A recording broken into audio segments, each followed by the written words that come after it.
What's up, nation? Welcome to another edition of the Wise Take MLB DFS podcast. I'm your host, CK013. You can find me on Twitter at CK_013. And I'm joined once again by the Triple OG, the birthday boy, at least for the next few hours, Mr. Patio Joe. You can find him on Twitter at Patio Joe. Ref Joey, it was nice to spend your birthday with the Wise Take Nation on the Wise stream today, and it's nice to cap off your birthday once again with the Wise Take DFS podcast. How you doing, birthday boy?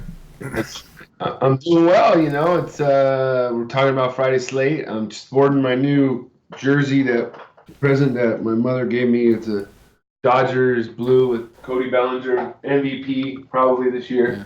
Got it before, he gets MVP.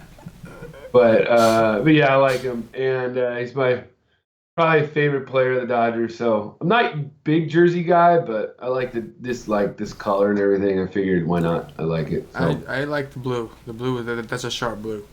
I'm not I wish they would wear it more. No, yeah, I agree. I'm not a big jersey guy either. Not because I don't love jerseys. I actually love wearing the jerseys, and I'm a big I won't buy jerseys from teams that aren't mine. It's not my thing, but I do like them. But I just every time I buy a jersey, the guy just ends up not being on the team anymore, and it's just brutal. You know what I mean? It's brutal because when you get a jersey, you want to get a nice one.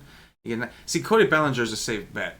You know what I'm saying? And I guess now, as a Met fan, you can get a Jacob DeGrom but it just always seems that something goes crazy, and then you just kind of you know what? I'm just gonna stick with the t-shirts and the hats and you know what I mean, things like that with just the team logo. Go team, baby. Go team. I think you could probably invest in a Pete Alonso jersey. Yeah, that is true. Pete looks good. He's the one guy. He's going to be there a while. Yeah, so. I hope so. You never know with the Mets though. The minute somebody is worth money, you really have to be. You really have to wonder. You know what I'm saying? The minute somebody's scared. Yeah. As soon as somebody's officially worth something, Met fans are just constantly checking. Oh shit. How many more years do we have him here? It's you can kind of time. Okay, yeah, that's not happening. Especially even the Mets, you can pretty much Zach Wheeler, for instance. You can almost to a degree, if the Mets aren't competitive, unless they step it up or do something, it doesn't look like they're gonna be. Zach Wheeler has an expiring contract, and I don't think the money that in my opinion, over this year and last year earned, I don't think the Mets are going to be able to afford to give him because they just paid DeGrom. So. Wouldn't be surprised if they shipped him off. And unfortunately, that's life with the small market Mets. New York City, big market. Yeah. Not for the Mets, though. Anyway, little tangent. Remind me, Joe, when I get off track with the Dong Watch, this is where we've been going wrong. One of our listeners pointed it out to me, and he's completely right. What'll happen is I'll go on a tangent at some point during the Dong Watch, and I'll usually forget to give my third pick. That's typically what happens. So remember I always ask you, just give me 3? And usually you did give me 3, but I only gave 2. And then I just so just stay on me with that when we get to the Dong Watch later. Yeah. Massive slate, Joe. Massive slate. I've already wasted a couple minutes of your birthday time. So let's go ahead and jump on right in and take a look at pitchers, Joe. Cash games, SP1s. We have a lot of guys to choose from. You can make a case for a lot of these dudes, but who's the one that stands out to you the most? It's the way it looks like it to me, if you're going to pay up, just go all the way up to Garrett Cole. He has the lowest, the Orioles have the lowest implied team total tomorrow. Cole has the highest strikeout rate in the league. In the last 30 days, I was looking at this, the Orioles have struck out it was in the top 10. Let's see. I'm trying to the 23.5% this season, and in the last 30 days, they have struck out. Oh boy, let's see here. 24.5 at 6th in the league. So to me, I just feel like the other options are good, but they're not great. Mike Soroka is a good option. He has a good matchup, but if you're going to pay that much, just go to Garrett Cole.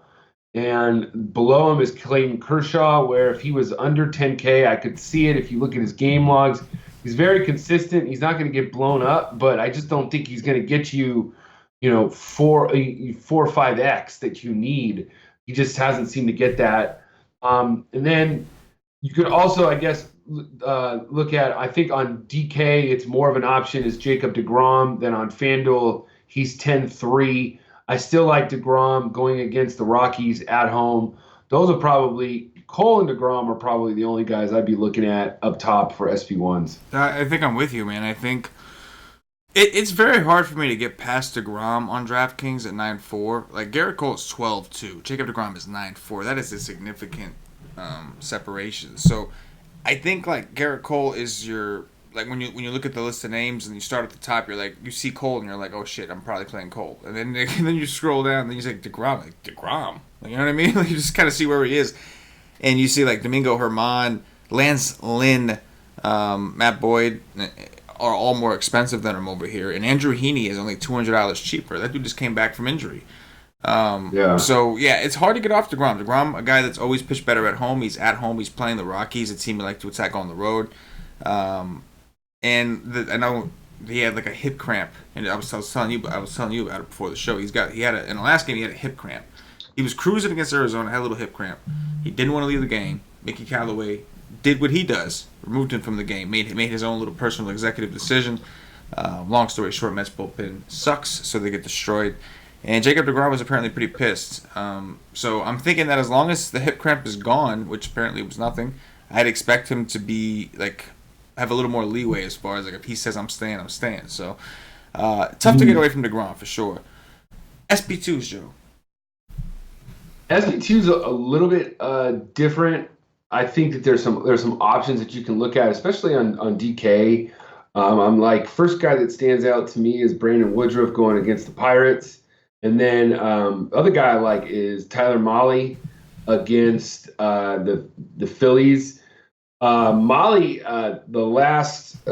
he had one of the top strikeout percentages in the league this year, just in general. And then the Phillies have been striking out against right-handers at a pretty good rate. So to me, at his price and with a little bit of a different lineup now with no McCutchen, so it's a little bit less. I don't think it's as daunting as a lineup as the Phillies have. So I like Mahle definitely for more than one reason. Obviously, if you know Patio Joe, you know Patio Joe loves Mahle, but I also like the pitcher too. So that's what I like. I think also if it's a different, I think right now we also have to be looking at the Minnesota game. If Kyle Gibson is pitching, that's what FanDuel has it as. I like Kyle Gibson as an option, as a mid-range option for cash and on both sides. He has a 28% strikeout rate for the last 30 days. I'll tell you this. On DraftKings, Kyle Gibson, it will not be a mid-range choice. He's 10-3. Is he on there? Because I don't see him. That's the thing. Who, Gibson? Is he on? You have to remove non-probable pitchers. Is that yeah, why? Yeah, exactly. You just gotta. Yeah, he's 10-1. Okay, Kyle Gibson is 10-1. Another guy more expensive than Jacob deGrom. Yeah. So that'll show you right there. But I think on FanDuel though at 8-8, right. Then yeah, the mid tier in play for cash if you want to pay down in the mid range. Facing, like I said, 28% strikeout rate the last 30 days. So he's been playing well. And then the Tigers strike out, I think, the second or third most against righties. So it's just basically matching up the stats and making that the play. There's nobody else really. I think I would. These would be probably GBP options down below for SP2s. So. No, I hear you, bro.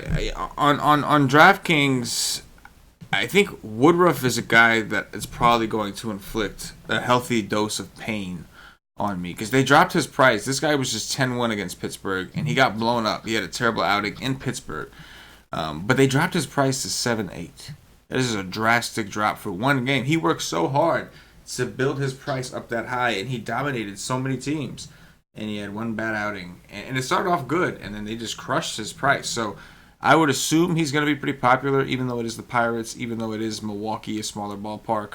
But it's going to be hard to pass up, man. Dude has like massive upside like he does at 7-8 on a slate where you're going to want some flexibility with bats because we have so many different options and ways to go. He's kind of the guy that I'm like in cash. He kind of stands out to me. Woodruff. Yeah. Let's talk tournaments, Joey. Going back up to the SP Realm one, does that change at all for you? I think you'd have to look at Soroka at that point now. I think for GBPs because he's facing Miami and it's just a matchup base.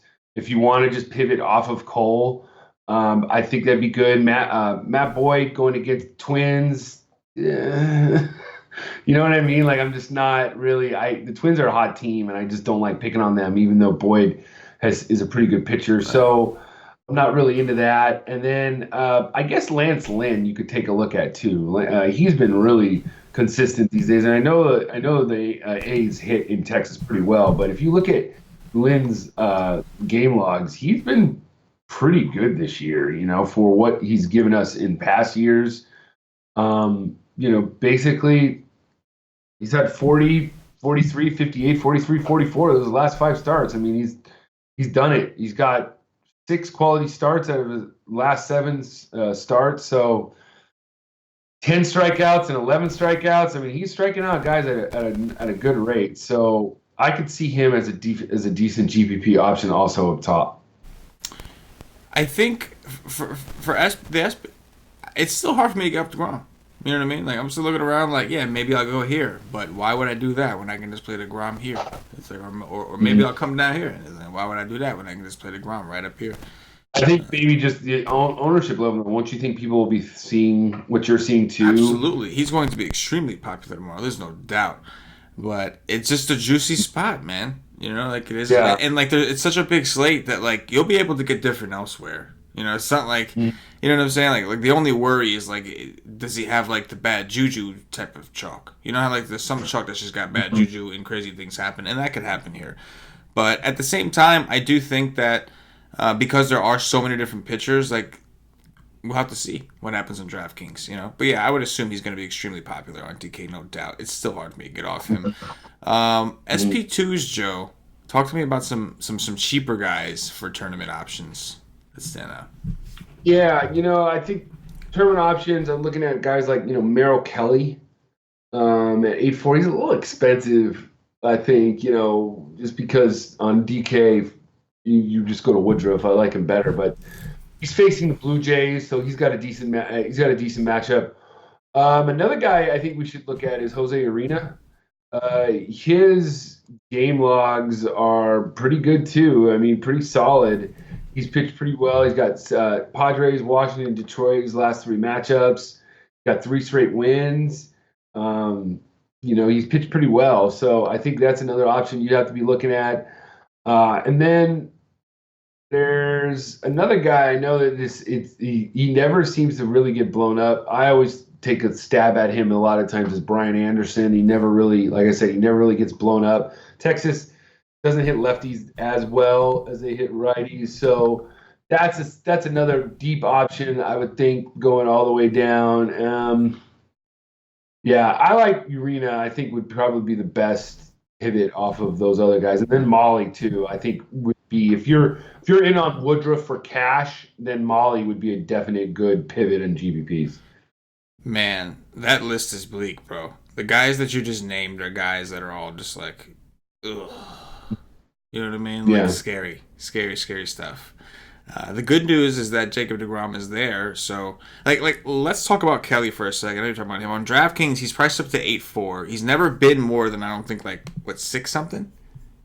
I think. Well, he's coming off the game of his life. Exactly. He's coming off the game of his life, which came against my Mets, who are awful, no doubt. Like, dude, you should have seen how pissed the Mets manager Mickey Callaway was for the first time. He's not a guy that gets mad or happy. He's just a very hunky dory kind of dude, and he was mad for the first time, and he was basically because Merrill. He was saying things like Merrill Kelly is not a guy that strikes out 10 people in a game. That's not what he is. We just hit Greinke yesterday, and we cannot hit this dude. That was basically what he was saying. That's why he was so pissed. And I think he's right. I don't think Merrill Kelly is very good. Toronto, I know Jay Happ went out there and did that dirty to thy neighbor or his former neighbor, the Toronto Blue Jays. But I'm not paying no 8-4 for Merrick Kelly, because right after the dude's coming off the game of his life. I know it's Toronto, so like I get it. But on DraftKings at 8-4, I cannot do it. It's ugly though, Joe. I'm looking and like outside of Woodruff, who did, right? And it's ugly. That's the body. So ugly, in fact, that I don't hate the idea of throwing Homer Bailey on DraftKings at 4,500 at home in a big ballpark, right? Against the White Sox, man. See, it's almost the same thing as the Merrill Kelly, except he's half the price. You know what I'm saying? I'll take that risk for half the price. Merrill Kelly gets me a 10 at 8,400. I'm hurting. If Homer Bailey gets me a 10 at 4,500, and let's be real, when Homer Bailey's on, he could go for 20. On DraftKings. You know what I mean? So do I feel comfortable with that? Absolutely not. But I think it's an option. I do think that 45 may be a little too cheap. Like his last game, he only went 3 and 2/3. I think they had some weather issues. But against the White Sox, that's the game that had weather issues. 4 innings and a third and 5 Ks. I mean, he put up a 15 and he was cruising. He only threw 77 pitches and they had a weather delay, so he came out. So 45 in the Jippies. Homer Bailey. No interest in. He's too expensive on DK. That's the problem. It's DraftKings prices. On DK, no. This is on FanDuel though. Eric Fetty. Fetty, wow. I know, but he's 5,800. Oh wow, that is really low. Even below Bailey. He's a righty going against the Padres. This is. If you look at his innings.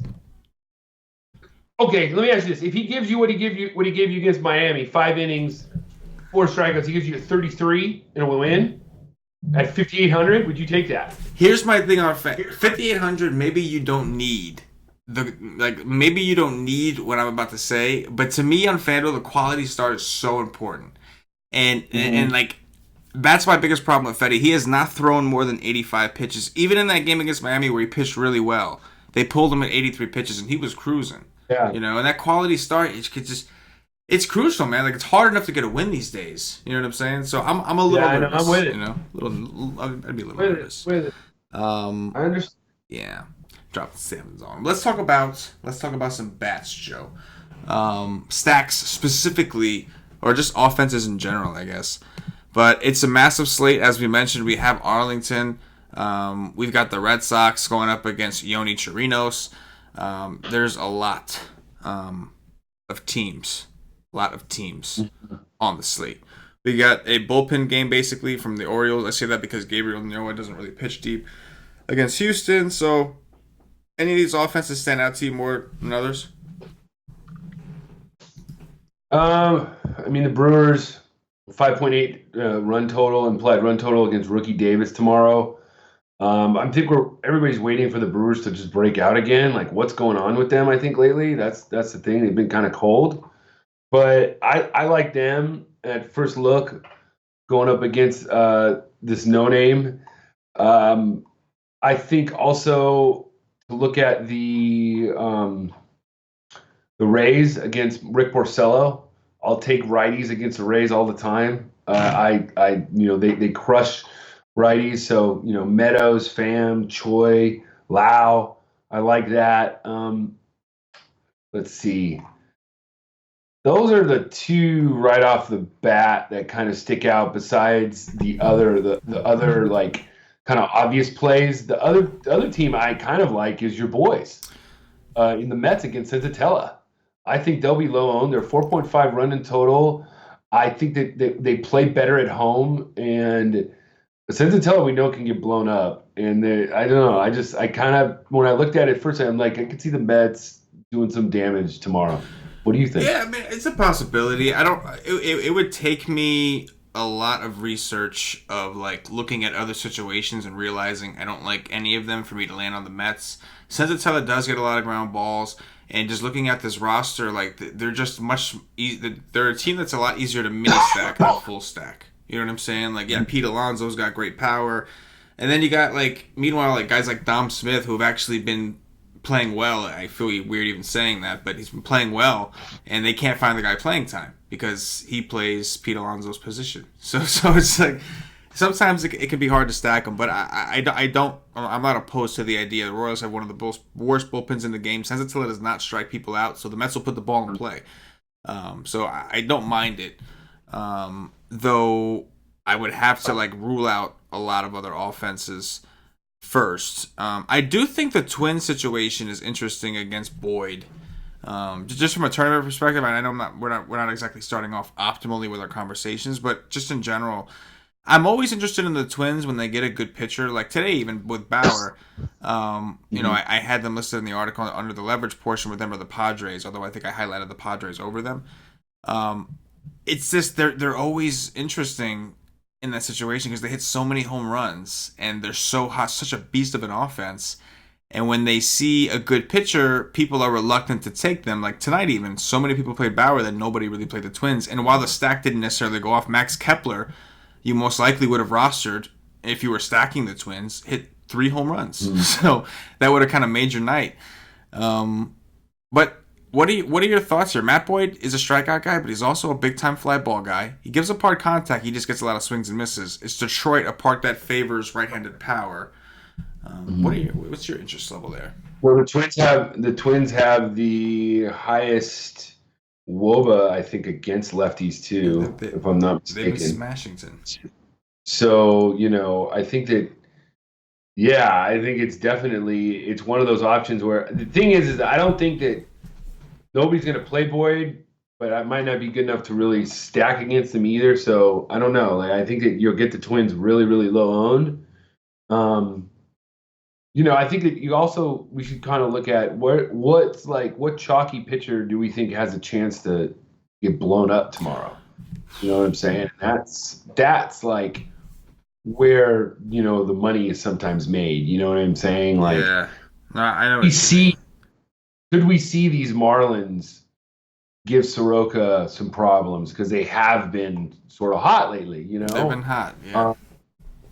Could we see? I think Woodruff would be that guy.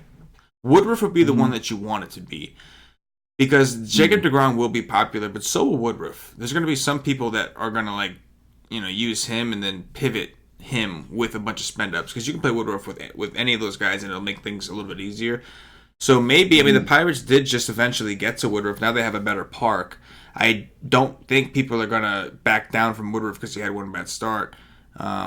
So if you're looking for leverage, you might be, because sure, the Rockies against DeGrom is certainly an option. You hope DeGrom either just doesn't have it or he gets hurt, and you get the Mets bullpen, no problem. But if you don't want to do that, then I think it would be the Pittsburgh for the leverage route, right? Like just for if all you were looking for was leverage, I would assume that this would be one that you would want to work, because the SP2 options you're competing with around Woodruff are not very good. So if you have the right pivot off of Woodruff and you're right, you know what I'm saying? Like, it's just like, I don't know, ultimate juicy leverage. But at the same time, you're playing the Pirates offense. so that's just good park and all, but that's just something you'd have to accept. Well, I also know that Brewers bullpen has been bad. It's been bad. So. It's been bad. Absolutely. It's definitely been bad. And so, yeah, I do think the Pirates are kind of interesting. That whole game in general is kind of interesting because Ricky Davis has not looked good in his brief time in the majors. So, no, he's not. Hell of a name, though. Ricky Davis. Yes, Ricky Davis, yeah. I know you talked about Lance Lynn earlier, and this is somewhat interesting. I don't know for sure. I have to double check, but I could have sworn Oakland typically does well in Arlington. I mean, it's a huge park boost for them. But Lance Lynn's been good. He's been great. Oakland, we know, though, is a team that's tough to strike out. And this game has a massive total. It looks like the total is over 10 or at 10. And we've got 83-degree temperatures, so it's 9-mile-an-hour winds blowing out. I don't know. It's Arlington. We have a very high total. Maybe people look at Lynn and they're like, he's been good. I don't want to pick on him. Like, what do you think the ownership on the Oakland A's will be? It's got to be high, right? Because people are just going to follow the total, and they're going to see 5.4, one of the highest on the slate, right? What do you think? Yeah, I see it, but I also see the merit in total fade, because I see it being 9:00 right now, and it's still being in the 4th or 5th inning, and they're playing tomorrow night, and they still have to get on an airplane and fly to Texas. That's a good point. I know you know what I'm saying? Like, I just feel like they're going to get into Texas about 2 or 3 in the morning, probably sleep in, whatever. I mean, they might be a little bit tired. I don't know. That's just something to look for tomorrow. I think that might boost Lynn just a hair.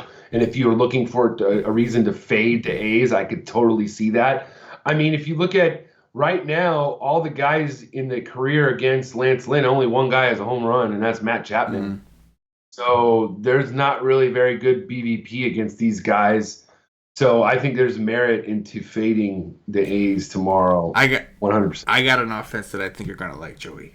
I think you're gonna like this offense. Now you liked them a little bit today, and you got them really low owned tonight. You played them, the Washington Nationals. If you like them against Joey Lucchesi, you got to love them against Mr. Nick Marjavicius or whoever the hell you say. This guy has been awful, Marjavicius. Same situation, worst pitcher. Talk to me about the Nationals, Joe. Yeah, I mean, it depends on the lineup that they threw out. I love the lineup that they rolled out tonight. And if they roll out the same lineup with Turner, Robles, Rendon, Soto, Kendrick, I like that, and I'm still waiting for it right now. Lucchesi actually has rebounded just a tad from his terrible first inning. You know what I'm saying? So hopefully we can get that. But it's been I'm waiting for them to blow up right now. So right now they only have 4 runs right now. So I'm still sort of yeah. You know what I mean? Like today I like the Nats just because of I knew that Lucchesi was going to be very popular on FanDuel. Because it was cheap, right? So it was more of a leverage play. Right. And so we have, let me see here. We have Lucchesi. Let me see my lineups with Lucchesi. All right, let me see. Where did I get him at? Let's see. Lucchesi was at 20% on FanDuel. So you knew, he was probably the second highest owned pitcher tonight behind either Corbin or Bauer. People want to stack the Yankees and the Rangers and whatnot. Lucchesi was the guy for that. Makes sense. Mm-hmm. For sure. So anyway, so I think that the Nats, I'm still waiting for them to blow up, but I could see that. I think you could also look at these Angels tomorrow. They have a 5.2 implied run total tomorrow. Right. I think they're decent to look at. Are they scheduled for 5.2 runs? Yes. Scheduled. I'm trying to get better at that. No. You had it right. I was just laughing from yesterday. That's all. You did say it right, Joe. It's just cracked me up. They're scheduled for. That's how Joe makes all the money. He knows the future. It's obviously. What about Paulie D's Yankees? Paulie D's 1.8 against Plesac. Plesac looked really good in that last start, but the Yankees are a different beast. That good game came against Tuna. Didi back. That was the day. I had a really good day that day. I played Scherzer and him in all my teams, and it was a good day. But I forgot who they played. But was it the White Sox? I don't know. But he did that dirty to thy neighbor, and it was awesome. Yankees are interesting. They might get Didi back. Oh, really? Didi might be back. Yeah, that's what it says. Interesting. Let's talk about that for a second. Let me see if I got a little blurb on him at all. Didi Gregorius is expected to be activated off the 60-day injured list and start Friday's game against the Indians. Brian Hodge of MLB.com reports. Wow. Didi Gregorius. Did he have any minor league starts or anything? I don't know. I would assume he had to have had some rehab assignments. I'm gonna just take a quick peek and look how he's done. I'm just curious. Yeah, okay. So he played in 6 games. He did not hit a home run. He had 1 run, 1 RBI. He had a 120 batting average. Maybe we wait on Didi. You know what I mean? Maybe we wait a little bit. You know what I'm saying? Looks like he needs a couple of bats under his belt. 26 plate appearances, scored 1 run, got 1 RBI, had no walks. He didn't strike out, 7.7%, so he's giving us the hint. But a 120 batting average, you know, we could live without that. I think that's gonna do it, Joe, for the general slate breakdown. Don't forget, If you haven't checked us out at yc.com, make sure you get over there. Come join the nation. See what it is we do. We will cover the slate more in depth tomorrow over there through articles, through live streams. A live stream anyway that we do 2 hours before lock called the Wise Stream. Get a day pass right out the content. You get access to all of our MLB content for 1 day. All the articles, the shows. Only thing you won't get access to is the Slack chat. That is available for our monthly members or higher. So I do recommend once you try the content out, you see what it is, you save some money. Join the nation the right way and get into the Slack chat where all of our members and analysts chop up the slates and figure out how to conquer the DFS world as everyone's trying to do. But come seriously, guys, come check us out. We'll help you make you a better DFS player. Joe, we're gonna do the cash game core and then the top threes and the dog watch as we always do. Cash game core right now for SP1. I think we have a different guy on each site for SP1. So talk to me about FanDuel first, and then give me the DraftKings. Right now for SP1s on FanDuel, I'm going to go with Garrett Cole, and then on DraftKings, I'm going to go with Jacob deGrom. I like it. I like it, Joe. Woodruff SP2. We cool with that? Yeah. Boom. Yeah, that's the way to go. Blah, blah, blah. Who's the stud, Joey? Who's the stud? The stud tomorrow. Here. Trying to think. Oof. I mean, that's the problem with these kind of slates is like there really is no one guy, right? Yeah. Like Christian Yelich, I guess you can never go wrong with. Yeah, he's 6K on DraftKings, but why don't we go? You know what? Why don't we go with the Wise Take favorite and we'll lock in Austin Meadows? All right, yeah, dude, let's do it. I'm always down with Austin Meadows. So Austin Meadows. Against Porcello, bring it. Bring it. I can deal with that. Let's do it. Any value options you see over on FanDeezy? Let me see.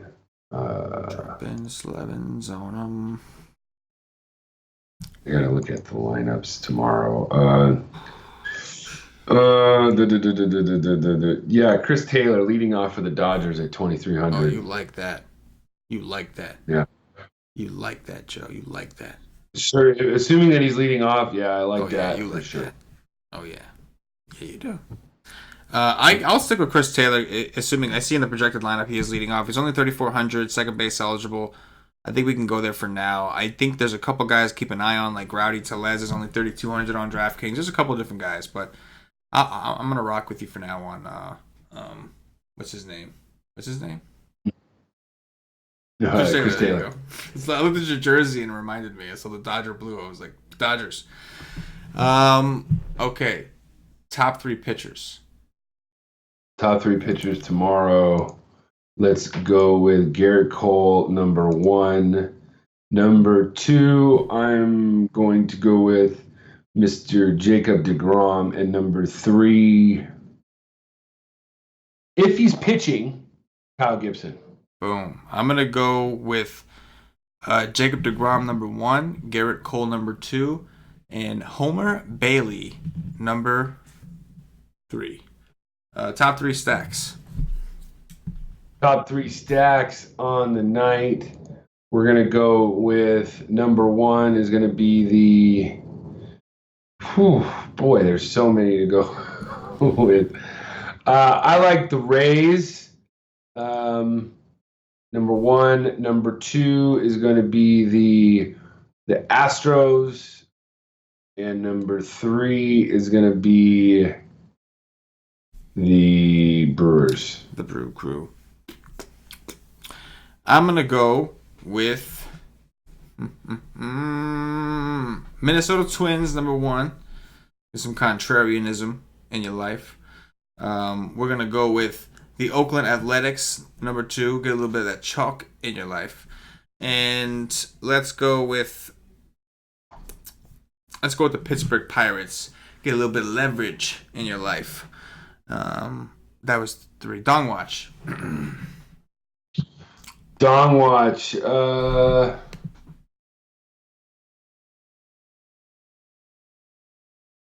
Austin Meadows.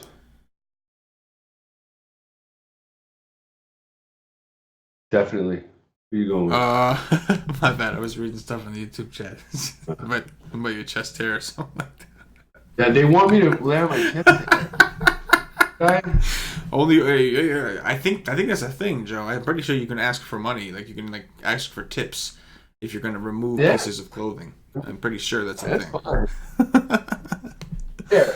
See, guys, I used to Oh my have a god! you see, now there's actually some abs there. You know what I'm saying? There Look, you go, there's Joe. actually some abs. You wanted it, you got it, Nation. There it is. Skinny Joe, everybody. Bled, Skinny Joe. I see you There in it the is. chat. I You hope you're asked for happy. it, there it is. All right. You asked for it, All right. Bled. Look, you wanted it. All right. I'm not perfect. This is me. This is all of me. All right. This is all of me. All right, guys. So let's talk about. We have some other stuff to talk about, right? Now that we're done, or do we do your Dawn Yeah, watch? do the and then we Dong can talk watch. about Yeah, yeah, do the Okay, Dong let's do watch. Dawn Yeah. watch. You have the hair, guys. Is that good? Is that good? Very nice. You guys, everybody happy now in the chat? You see how tan I am, guys? I think they're good, Joe. I think they're good. They're good? I think so. Good. All right. See? All There you right. go. Nice. There you go. Very nice. Okay. I'm gonna put my shirt back on now, guys. Okay. All right. I think like the white take. YouTube's gonna come up and be like, shut it down. Oh man, that was glorious. Skinny Joe, everybody. Skinny Joe. That's right. Like, go back, guys. Go back to the old wise takes back in December and August of 2018, and you will see a difference between me now and me then. You don't want me to take off my shirt back then. Oh yeah, if you could time travel, everybody's in trouble. Everybody is in trouble. No, we don't want to do that. Tongue watch Joe is going deep. Yeah, like I said, Austin Meadows won. What'd you say? See, that's the problem right there. I didn't say anything, and that's how we get screwed up. Because then I asked you for another guy. You were like laughing in the chat. That's right. I was laughing. I get distracted. I do. Let's go with Anthony Rendon. All right, I'm gonna go with Pete Alonso. I like that. Yes, I do like Pete. Over under. How long before people start calling him Pistol Pete? People call him that already? I don't think they do. Maybe they do. I don't think so. Because wasn't Pistol Pete, didn't he play for the Celtics? Boston? Yeah, man. There's been a ton of different Pistol Petes, I think. At least in the world. I don't know about the sports world. But, yeah.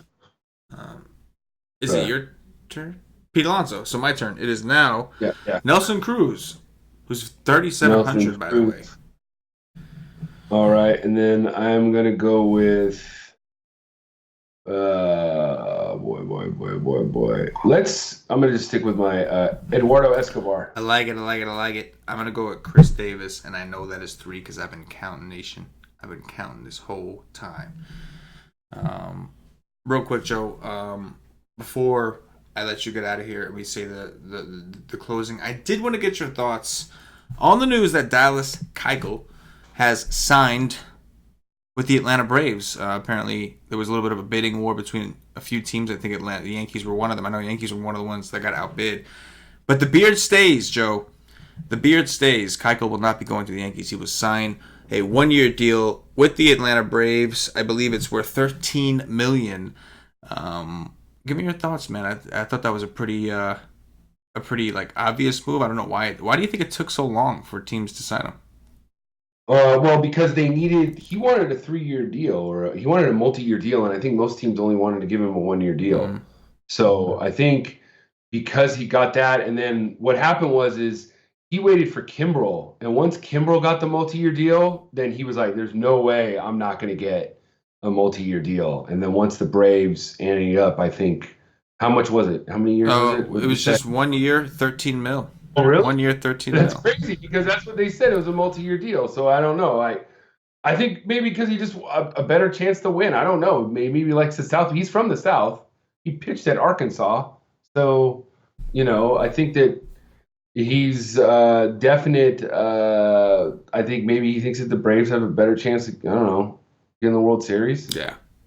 Yankees, I don't know. I don't agree with that, but I think it's going to be good for the Braves. They had to do it for to win the East because I think the East is there for the taking. Mm-hmm. I don't think it's going to matter though in the National League this year. The Dodgers just seem to really be on just a freight train right now. So very good. Yes. But one last thing before we go that I want to talk about, Patio Joe wants to talk about. something you know I'm passionate about, CK. Maybe you could do a clip of this and send it to the nation. But the NCAA Super Regionals start tomorrow. We got some great matchups featuring UCLA, Michigan, Vanderbilt, and Duke, Louisville, and East Carolina, Texas Tech, Oklahoma State, Mississippi, and Arkansas, SEC matchup, Stanford and Mississippi State. LSU and Florida State's going to be the premier one. LSU is hosting Florida State. Their coach Mike Martin is retiring after like 30 years. He has like 2,000 wins. They've never won the World Series, and they've been there so many times. So that's going to be a big one. And then they have UNC and Auburn. So if you guys are baseball fans, be sure to turn on ESPN this weekend. They'll have all the super regional actions. I love watching it. So that's what I'll be doing. There you go. Because college baseball World Series is trending like that. If you're watching on YouTube, please click that thumbs up, that like button, subscribe to the channel. If you're watching on Facebook, give us a like and a share to support the White Stick Nation. If you're watching us on Twitch or Twitter, give us a follow, give us a retweet. If you're listening to us on Podbean or iTunes, give us some 5-star reviews. Joey, birthday boy, Joey, a.k.a. Skinny Joe, a.k.a. Patio Joe. Anything in closing before we get up out of here? Manny Machado's up with the bases loaded right now. It would be great if you were to hit a grand slam. That would be awesome. That would help me in one of my tournaments. Besides that, I'm good, guys. I'm going to enjoy the rest of my night, and I'll be out. There you go. For Patio Joe, for myself, the entire White Stick Nation, as always, good luck. Peace.